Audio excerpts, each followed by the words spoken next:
ہم رو بھی لیتے ہیں اور ٹوٹ بھی جاتے ہیں،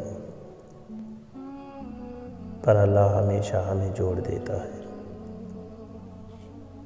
اللہ تعالیٰ نے دعا کے ذریعے ہی آدم علیہ السلام کو اماں حوا سے ملوایا تھا، تو اس بات کا یقین رکھو کہ وہ تمہارے ادھورے قصے کہانیاں بھی ایک دن تکمیل تک ضرور پہنچا دے گا۔ تم صرف صبر کے ساتھ انتظار کرو۔ کچھ لوگ انسانوں کے سمجھانے سے نہیں بلکہ اللہ تعالیٰ کی لاٹھی کھانے سے سیدھے ہو جاتے ہیں۔